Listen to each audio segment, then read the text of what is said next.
Assalamualaikum teman-teman, apa kabar? Semoga sehat selalu ya. Gak terasa sudah kurang lebih 3 mingguan aku absen dari YouTube dikarenakan ada banyak kesibukan di dunia nyata ya bun. Dan ternyata sudah lumayan banyak yang komen di YouTube untuk dibuatkan budgeting. Tapi untuk diketahui, aku juga sebenarnya masih pemula dan masih harus banyak belajar tentang budgeting. Jadi mohon maaf jika ketika aku budgeting itu banyak kurang-kurangnya atau tidak sesuai dengan ekspektasinya teman-teman. Aku memulai budgeting itu di bulan April kemarin ya, tahun 2024 ini, dan alhamdulillah berhasil. Lanjut di bulan Mei aku mencoba untuk budgeting lagi. Jadi kesimpulannya kita mencoba dulu deh. Jika berhasil, pasti ada rasa puas di diri kita dan pasti akan jadi semangat untuk kita terus lanjut budgeting. Tapi jika tidak berhasil, setidaknya kita punya gambaran nih tentang budgeting. Dan ketika gagal budgeting, otomatis akan menjadi evaluasi diri sih menurut aku. Kenapa ya budgetingnya gagal atau lossnya di mana nih gitu. Dan intinya kita mencoba dulu deh gitu. Lanjut ke budgeting. Jadi seperti yang sudah aku sampaikan sebelumnya, lumayan banyak yang komen minta dibuatkan budgeting. Salah satunya adalah budgeting aku kali ini. Tapi di sini aku lupa untuk cantumin screenshot komentar YouTube-nya. Jadi aku anggap aja namanya Mbak A gitu ya. Lanjut ya. Jadi di sini Mbak A memiliki pendapatan Rp1.400.000 setiap bulannya dengan kondisi masih single dan tinggal dengan temennya.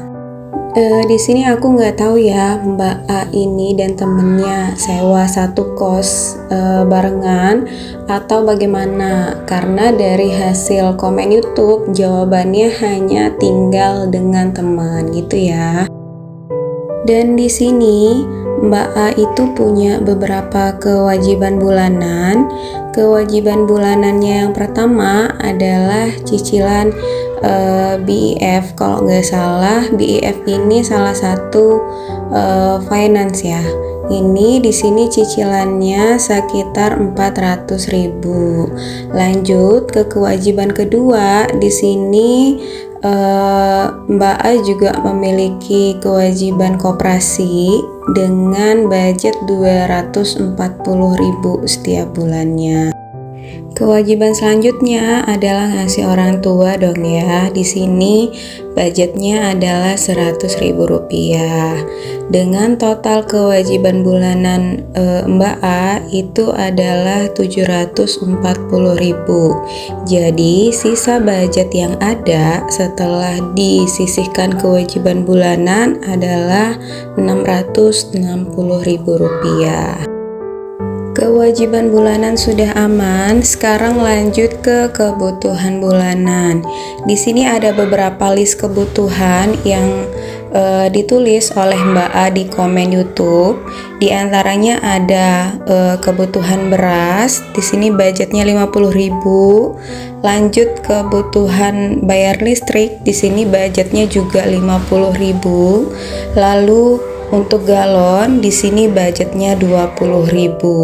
Untuk kebutuhan beras, listrik, dan galon nominalnya ini udah aku nggak otak-atik lagi karena rincian ini dikasih langsung oleh Mbak A gitu ya. Kebutuhan selanjutnya itu ada belanja bulanan. Di sini budgetnya Rp50.000.